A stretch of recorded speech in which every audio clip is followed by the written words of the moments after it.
Hacemos una pregunta. ¿Un Dios de amor limitado? ¿Un Dios de amor limitado? ¿Es creíble? ¿Es aceptable?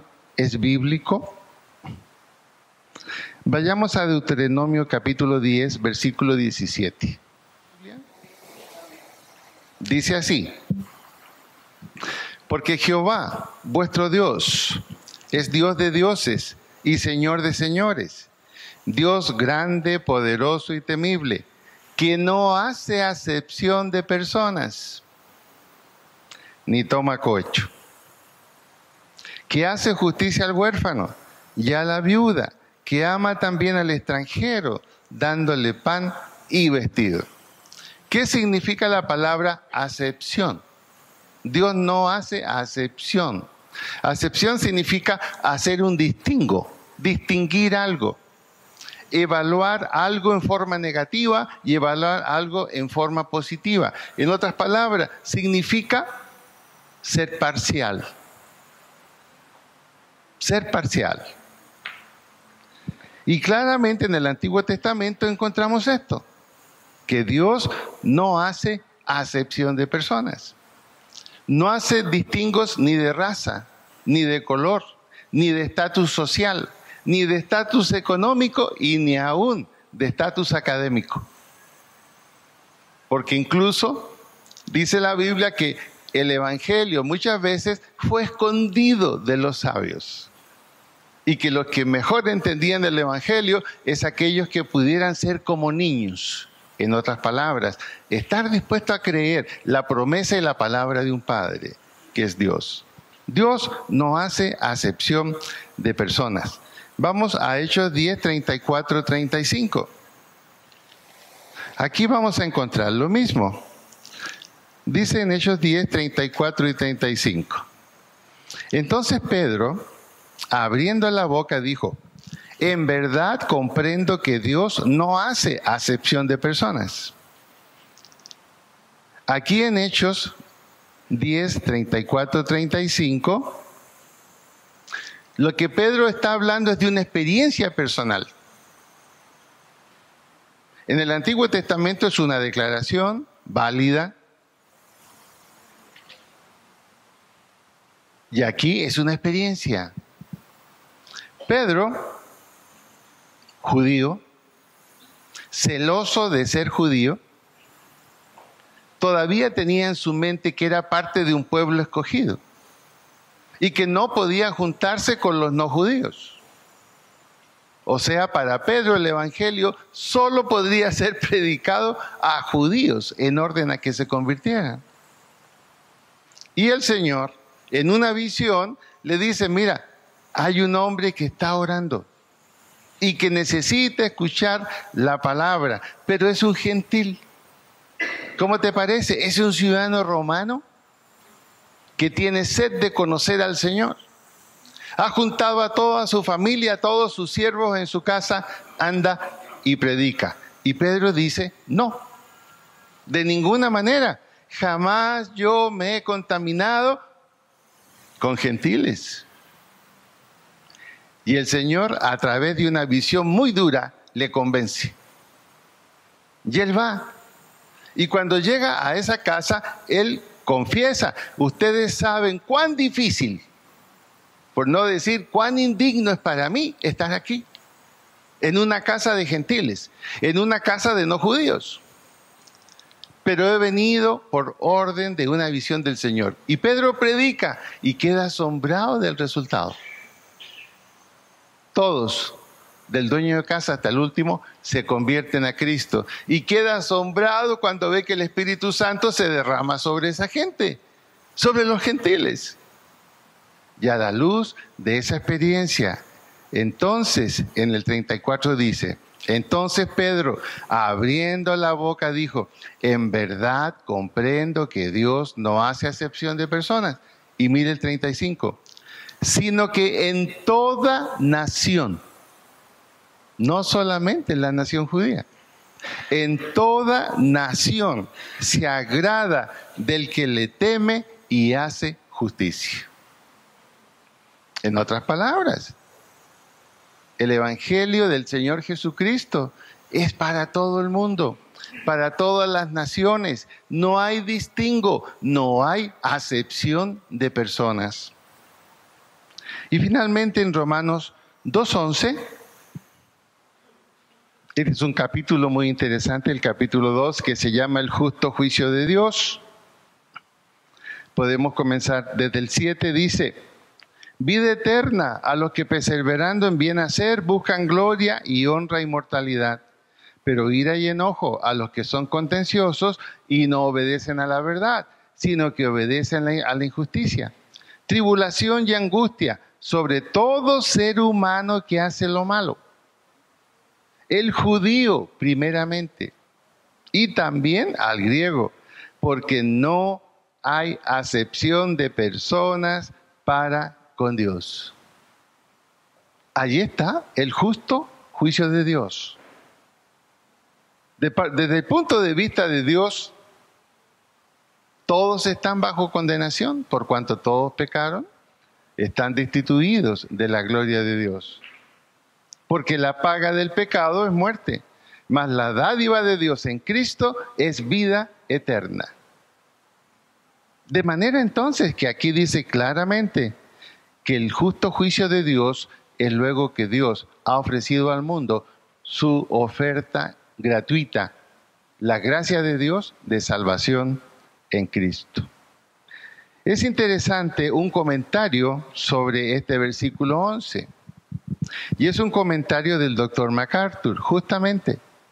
Paradojalmente, en la lista de libros que se envían y que este pastor me contaba, se menciona a MacArthur como que apoya la idea de una expiación limitada o de que Cristo solo murió por unos pocos. Pero mire lo que dice el doctor MacArthur en la Biblia MacArthur, comentando el versículo 11 de Romanos 2. Dice: ya que Dios es justo por naturaleza, le resulta imposible no ser imparcial. Es el comentario del doctor MacArthur sobre esto. ¿Qué está diciendo él? Que en el corazón de Dios no está la parcialidad. ¿No sería una justicia eficiente y absoluta? El corazón de Dios, el amor de Dios. Cuando uno lee la Biblia, y sobre todo el Evangelio de Juan, supera la justicia. Porque si Dios aplicara la justicia, ninguno de los que estamos aquí estaríamos vivos. Pero es el amor que sobrepasa la justicia y Dios busca al hombre para ofrecerle la salvación. Ahora, la Biblia está llena de pasajes que hablan en este sentido. Pero conozcamos qué significa la expiación limitada o la teoría de que Jesucristo murió en la cruz solo por unos pocos. En primer lugar, ese concepto viene básicamente de la tradición reformada de Holanda. Es seguida por algunos reformados y fundamentalmente por presbiterianos, pero no todos los presbiterianos creen la expiación limitada. No todos. La iglesia presbiteriana tiene 4 líneas diferentes. Básicamente es esto. La expiación limitada es una teoría acerca de que la muerte de Jesucristo en la cruz del Calvario fue estrictamente limitada en cualquiera y en todos sus aspectos. Solamente a los elegidos o salvados en Cristo les es eficiente. No tiene nada que ver de ningún modo con los no salvados o las personas no elegidas de este mundo. Algunos teólogos han dicho que esto es más una filosofía que una teología.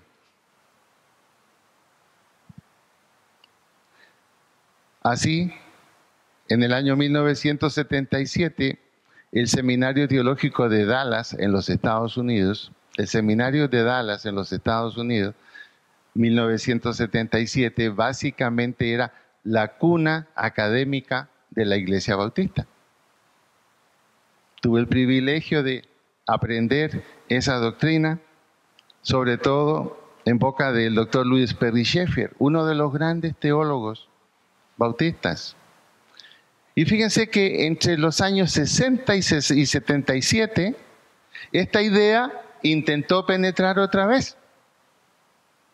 Y tocó incluso el seminario de Dallas. Estamos hablando de ¿cuántos años atrás?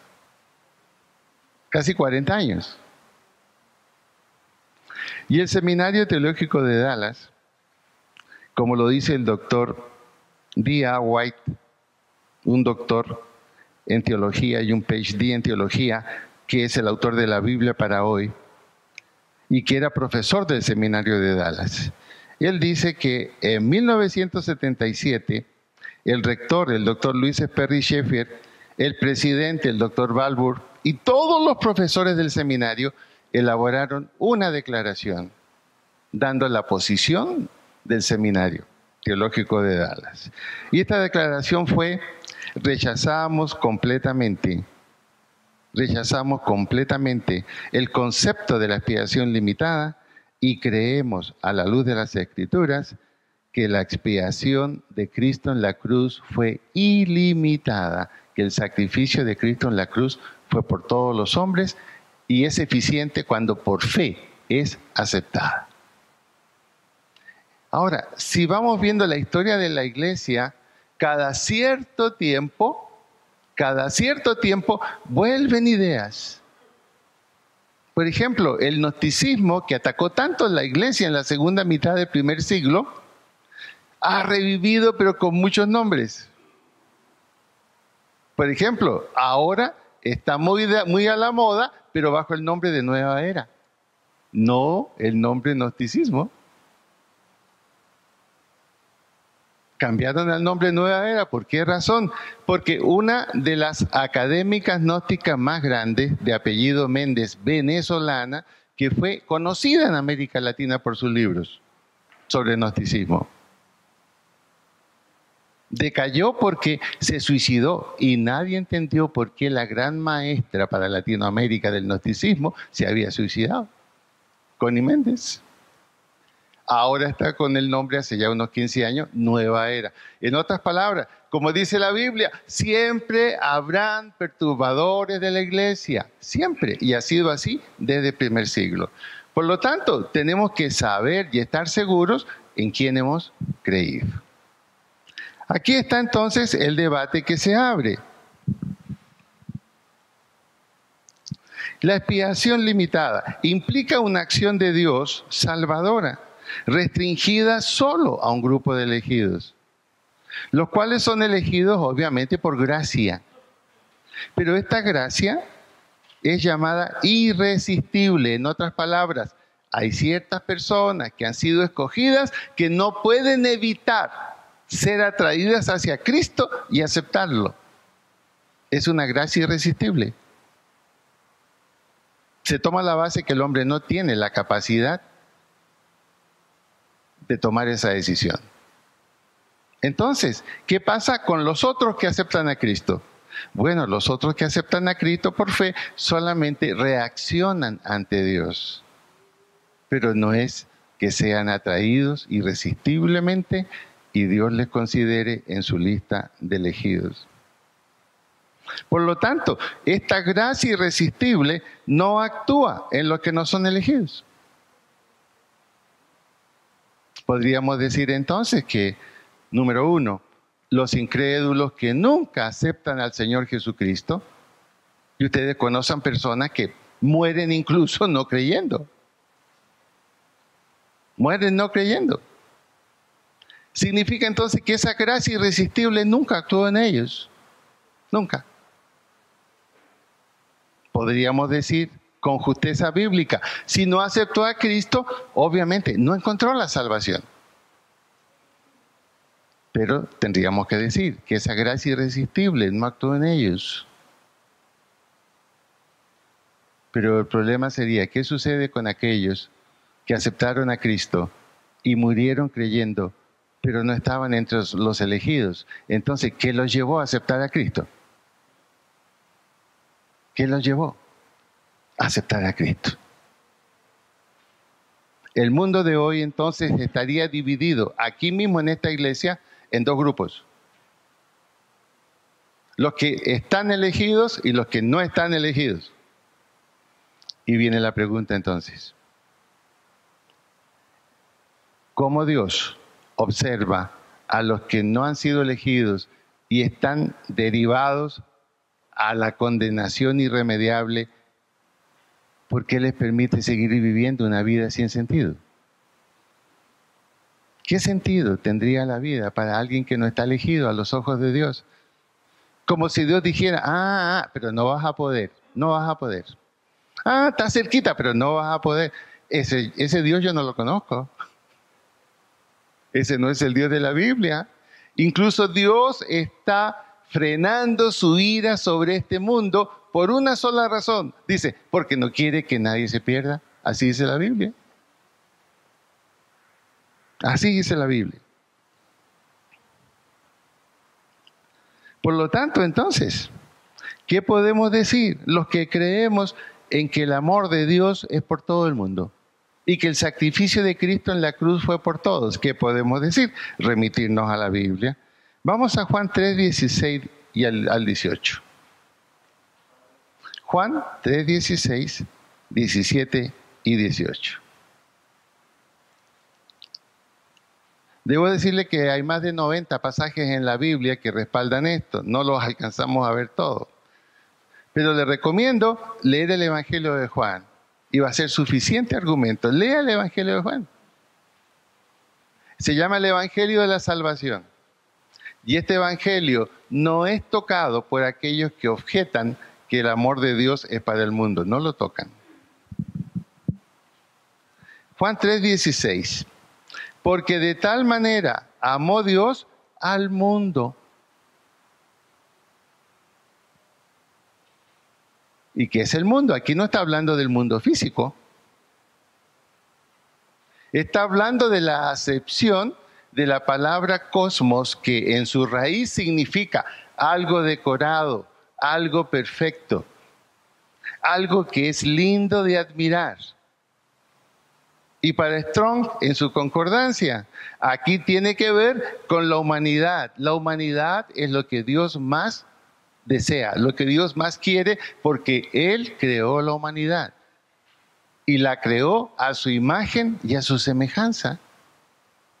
Los animales no han sido creados a su imagen y su semejanza, ni los árboles tampoco, ni los minerales. Solo el hombre, y con Él comenzó a tener contacto cara a cara, como nos dice Génesis.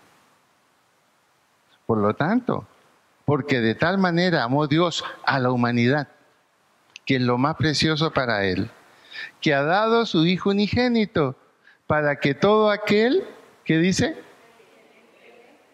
Que en Él cree. ¿Sabe cuántas veces aparece la palabra creer en el Evangelio de Juan? 86 veces. 86 veces y solo en 30 capítulos. ¿Qué significa creer? ¿Qué significa creer?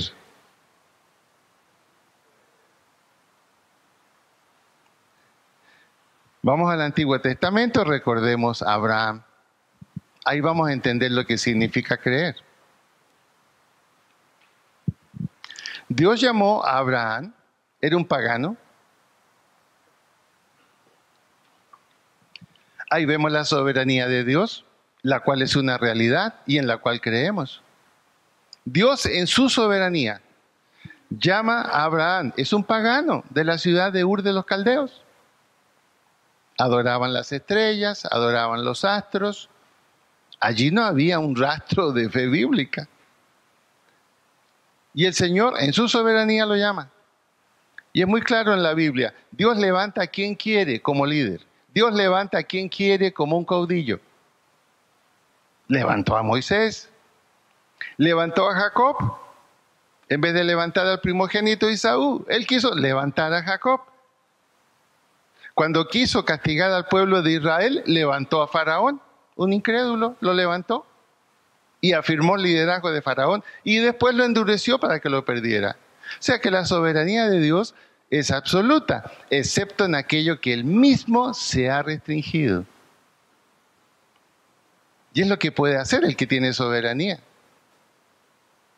Se restringió y delegó en su Hijo Jesucristo. Ahora, Abraham es llamado. Toma tu mujer, toma tus cositas y te vas a ir a un lugar que yo te voy a indicar. Seguramente Abraham preguntó, ¿pero dónde es? Tengo que darle una explicación a mi mujer. Ella no se va a ir así como así. Vamos a desarmar todo aquí. Pero Abraham salió, obedeció, hizo una acción efectiva en cuanto a lo que Dios le dijo. ¿Y qué dice la Biblia respecto de eso que hizo Abraham? Dice, y Abraham creyó. Y le fue contado por justicia. O sea que creer no es solamente un asentimiento intelectual. Creer es tomar una acción concordante con lo que Dios me pide hacer.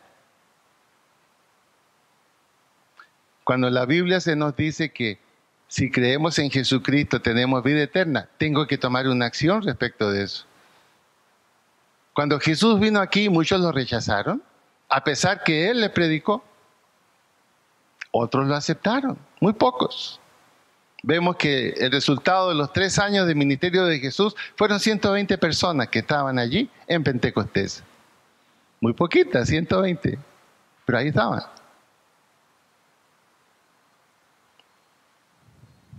Creyó y le fue contado por justicia. O sea, de que lo que aquí se nos dice es, hay que tomar una acción respecto de lo que Dios nos ofrece. Y aquí lo dice Juan. Para que todo aquel que en Él cree. ¿Qué significa todo aquel? ¿Deja a alguien por fuera? Cuando a usted se le ocurre la mala idea de organizar un cumpleaños en su casa y usted dice, todo el que quiera venir, venga. ¿Qué le pasa? ¿Puede después decir usted sí, usted no? No, ya le embarró ya. Ya dijo, vengan todos, porque usted pensó que no iban a ir mucho.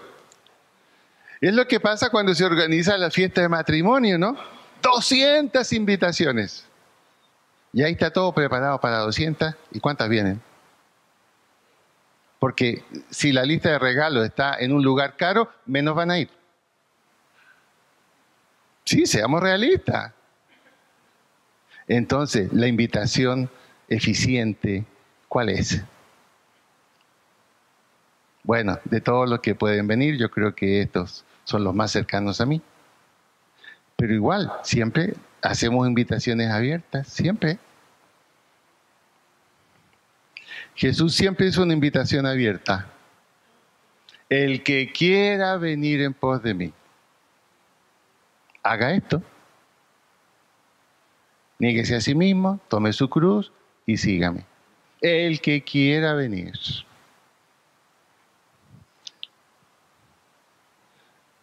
¿Qué tal si Pablo hubiera ahí en el camino a Damasco, hubiera caído a tierra y luego que le dice al Señor, Señor, ¿qué quieres que yo haga? Que el Señor le hubiera dicho, no, tú eres muy malo, no me conviene, sigue tu camino. Alguien dijo, es que fue escogido. Evidentemente, pero lean el libro de los Hechos para qué fue escogido y por qué fue escogido. Ahí dice, anda, Ananías, y dile a Pablo, instrumento escogido me es este para que lleve mi evangelio. No habló de salvación. Para que haga una tarea. Y tendrá que sufrir mucho por mi nombre. ¿Y qué dijo Pablo? No, eso es mucho para mí. Para mí, el vivir es Cristo y el morir es ganancia. Versículo 17, mírelo con mucho cuidado.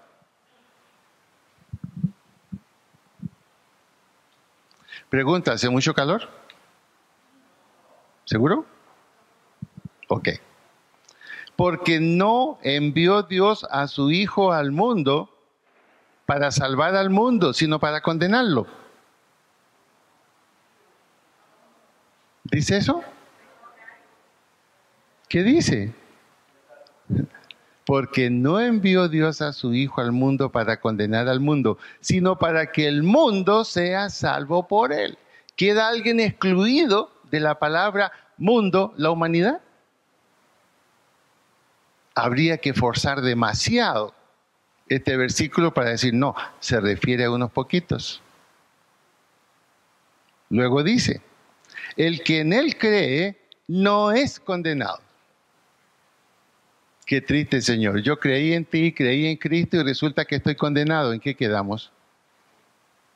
La Biblia dice que las cosas en Dios son sí y no. No hay grises. No hay grises. Y a veces el Evangelio es tan sencillo que si usted lo lee, hasta los niños pudieron entenderlo. Por eso se acercaban a Jesús. Y él dijo, si no fueren como niños, no van a entender las cosas del reino de Dios. Y hemos complicado demasiado el Evangelio. Y a veces lo hemos complicado tanto que pareciera que el Evangelio es solo para intelectuales. Es un error. Ninguno de los apóstoles del Señor, con la excepción de Pablo, fue un intelectual. Al contrario, cuando comenzaron a predicar, la gente que dijo, ¿y estos hombres? Si son del vulgo y sin letras. Son iletrados, es decir, no tienen títulos de ninguna especie. ¿Cómo están hablando esto? Por eso dice la Biblia, a lo vil, a lo despreciado, a lo que el mundo rechazó, eso es lo que el Señor ha llamado. Muy bien. Ahora, si estos versículos no dicen lo que dicen, entonces tendríamos que leerlos de la siguiente manera.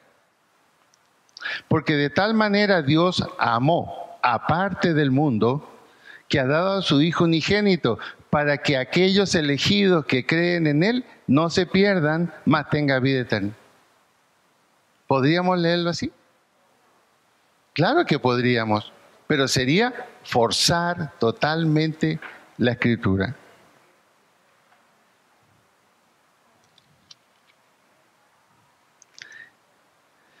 Vamos a mirar ahora Romanos 5, 6 al 11.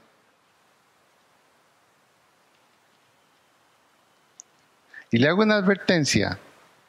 Siempre que la Biblia nos habla para conocer la verdad, viene el sueño, viene la preocupación, etc.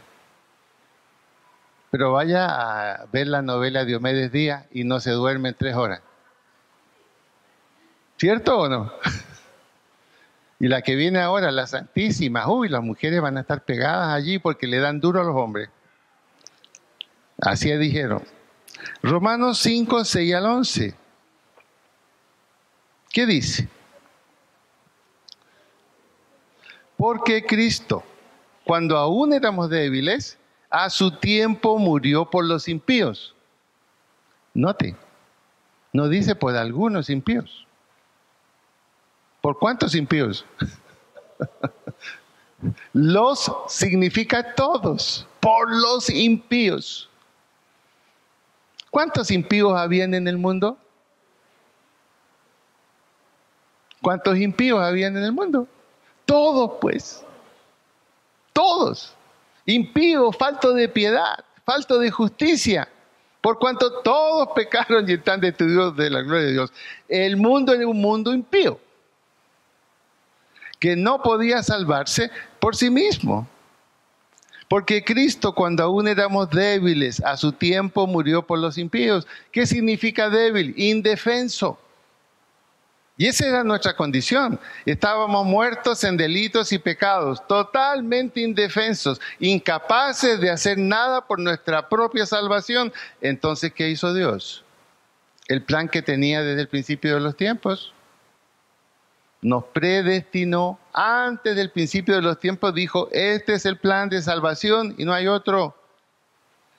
Y nos eligió en Cristo. Por eso, el que tiene al Hijo, tiene la vida. El que no tiene al Hijo, no tiene la vida.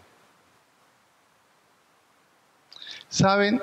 Hubo un tiempo en el siglo XX, más o menos hasta el año 60, en que cuando se hablaba de la evangelización del mundo, habían sectores que consideraban que sectores del mundo no valía la pena enviar misioneros.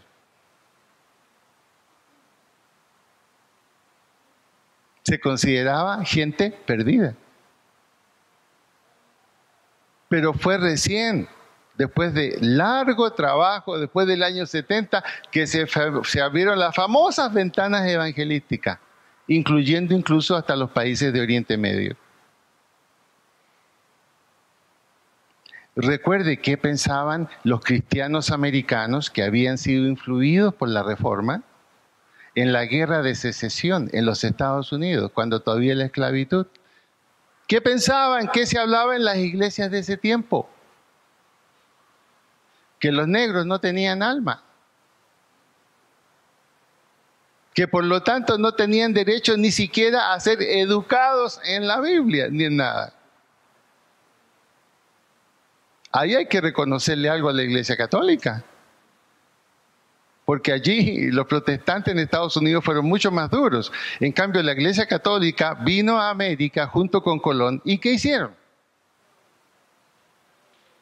¿A quiénes tomaron en primer lugar para hablarles de la Biblia, para hablarles de la religión?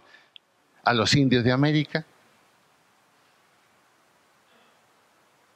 A los indios de América.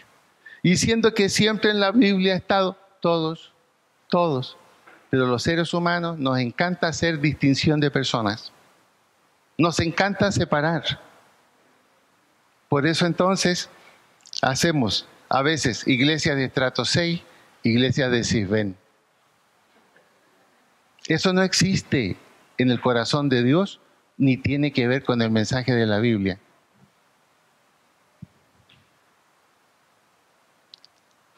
Porque Cristo, cuando aún éramos débiles, a su tiempo murió por los impíos. Ciertamente apenas morirá alguno por un justo. Pablo dice, es paradojal. Valdría la pena un sacrificio por el justo, por el bueno. Pero ¿cómo es posible que el sacrificio haya sido por los malos? ¿Ese es el amor de Dios? Nosotros mismos tenemos esa mentalidad. Mira, está esta persona, tiene este problema, hay que hacer un sacrificio por él. Pero ¿cómo es esa persona? No, es muy bueno, fíjate, pero está de malas. ¡Pum! Vamos a ayudarlo. Mira, aquí tenemos uno, el pobrecito está acabado. Si alguien no hace por él algo, no sabemos qué le puede pasar. Ah, no, yo no invierto en lo que no va a producir intereses. ¿Se ha fijado que hacemos distinción de personas? A veces hasta con la muchacha de servicio. Una cosa es a veces lo que se come en la mesa de la familia y otra cosa lo que come en la cocina la muchacha de servicio. Y decimos que no hacemos distinción.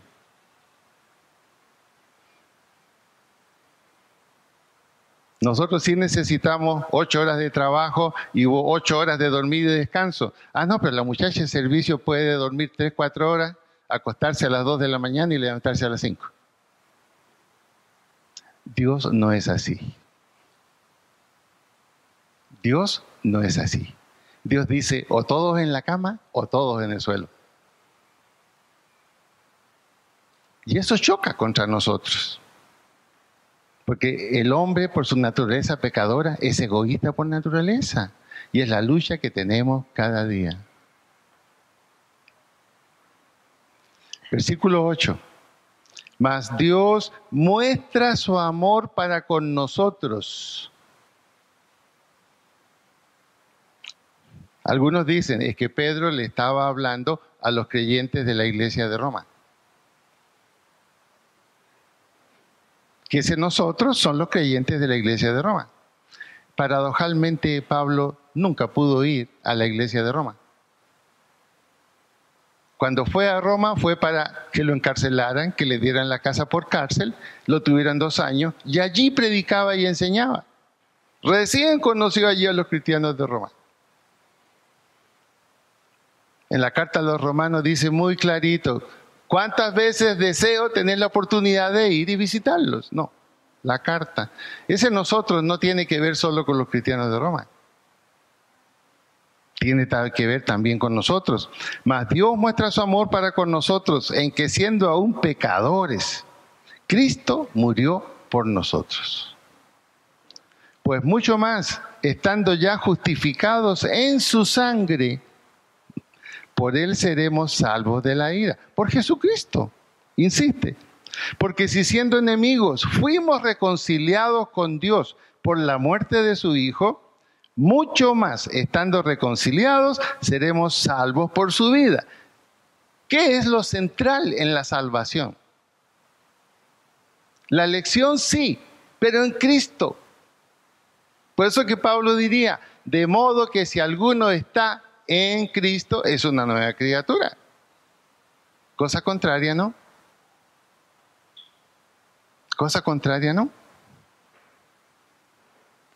Y no solo esto, sino que también nos gloriamos en Dios por el Señor nuestro Jesucristo, por quien hemos recibido ahora la reconciliación.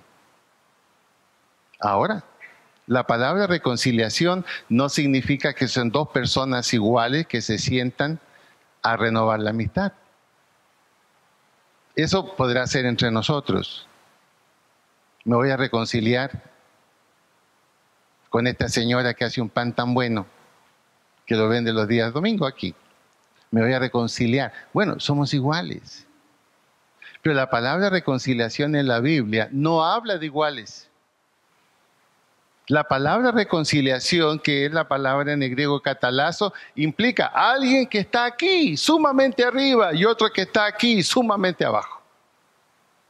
Y el que estaba arriba se bajó para ponerse al frente del otro. Eso fue lo que hizo Dios. ¿Y en quién se bajó?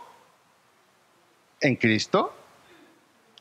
Lo que dice Pablo, clarísimo. El cual, siendo en forma de Dios, no estimó el ser igual a Dios como cosa que aferrarse, sino que se despojó. Se bajó, se humilló, se puso al nivel del ser humano, pero se bajó más y tomó forma de siervo y murió por todos. Por eso la pregunta básica es, ¿será salvo aquel que conociendo la verdad la rechace?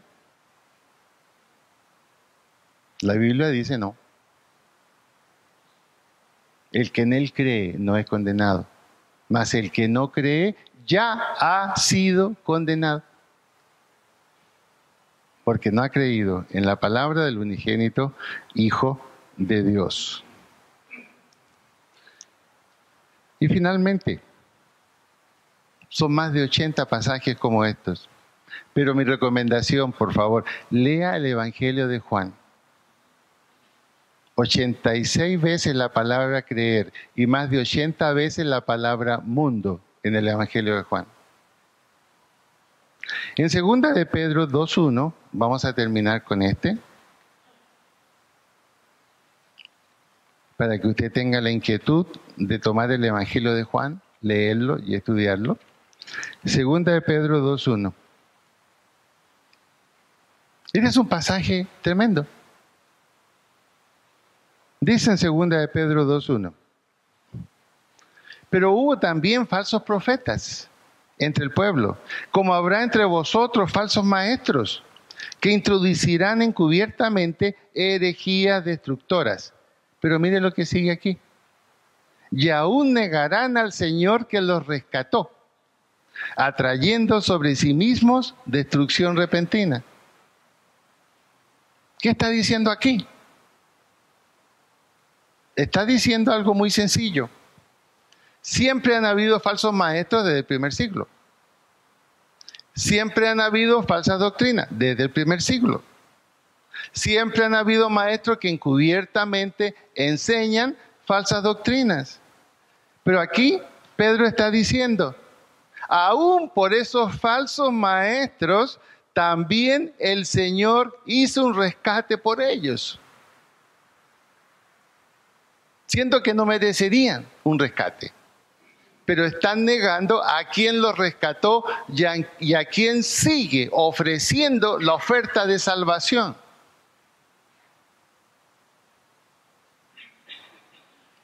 ¿Qué tal el amor de Dios? La prueba está en un hombre que delinquió toda su vida, fue malo toda su vida.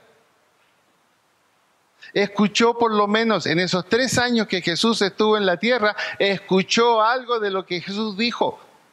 Lo conoció seguramente en la cárcel, porque el mensaje del Señor llegaba incluso hasta la cárcel. Hubo un carcelero que se convirtió. Y ahí está en el momento que está pagando todas sus culpas y está en la cruz amarrado al lado de Jesús. Toda su vida negó lo bueno. Eligió siempre delinquir y hacer el mal, incluso asesinar. Y cuando su colega de delincuencia le dice al Señor, Señor, por favor, si tú eres el Señor, sálvate a ti mismo y nos salvas a nosotros. Y este hombre, en el último instante de su vida, comienza a percibir que allí está la respuesta para su vida. ¿Dónde está el reconocimiento, la culpa y el arrepentimiento de este hombre? En las palabras que dice. Le dice a su colega, mira, nosotros a la verdad estamos justamente aquí. Estamos aquí por lo que hemos hecho. Somos culpables y merecemos este castigo. Pero en cambio, él no ha hecho nada. Ese hombre, en los últimos instantes de su vida, hizo la diferencia entre lo bueno y lo malo. Y dijo, este no ha hecho nada, no merece estar aquí. Seguramente pensó, si no ha hecho nada, si pudo haber sido liberado, ¿por qué está aquí? ¿Por qué no se defendió? ¿Por qué está diciendo, Padre, perdónalos porque no saben lo que hacen? Y en minutos todo eso tocó su mente y su corazón. ¿Y qué dice? Señor. Ni siquiera le dijo, Maestro. No, Señor. ¿Qué significa la palabra Señor? El que es dueño de todo, incluso de la vida nuestra. Señor, acuérdate de mí cuando estés en tu reino. ¿Qué le dijo? Tú eres rey. Tú tienes un reino. Tú tienes autoridad.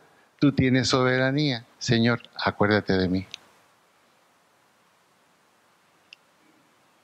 No fue solo una frase, fue un proceso de creer, de aceptar y reconocer. ¿Y cuál fue la respuesta de Jesús?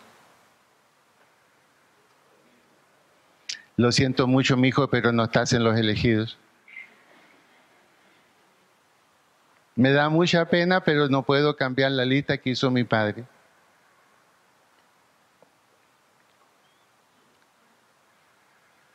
¿No merecía ese hombre eso?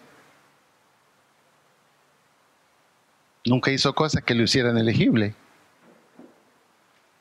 Ahora si decimos, sí, Dios lo tenía escogido, entonces Dios a lo malo le dice bueno y a lo bueno le dice malo. No puede ser, es contradictorio.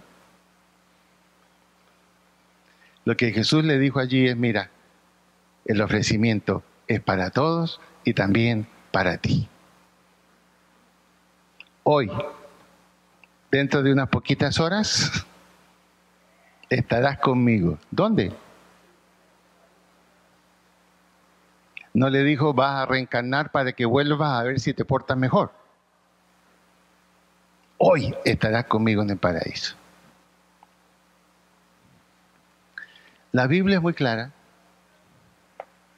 La palabra de Dios es muy clara. Por eso Pablo nunca se afirmó en la elección para él o en el haber sido escogido. Nunca se afirmó en eso. Lo que Pablo dijo fue, yo sé en quién he creído. Yo sé en quién he creído. Para mí el vivir es Cristo y el morir es ganancia. ¿Qué podemos pensar entonces, hermanos, en conclusión? Si yo creyera esa teoría, ¿qué tendría que decir en esta mañana? Les he predicado solo a los escogidos. Lo lamento mucho por los que no están elegidos porque perdieron el tiempo. Irremisiblemente se van al infierno. Pero yo no puedo decir ni lo uno ni lo otro. No puedo decir, Eduardo, estás escogido. No lo puedo decir. Tampoco puedo decir, Pablo, lo siento mucho, haga lo que hagas a la gran parrilla de gas licuado. No, no puedo decirlo. Lo único que yo puedo decir, si tú aceptas a Cristo en tu vida y en tu corazón, tienes salvación y vida eterna. Pero si rechazas a Cristo y no le das el lugar que debe tener en tu vida, por favor, aprovecha mientras estás vivo de tomar la decisión.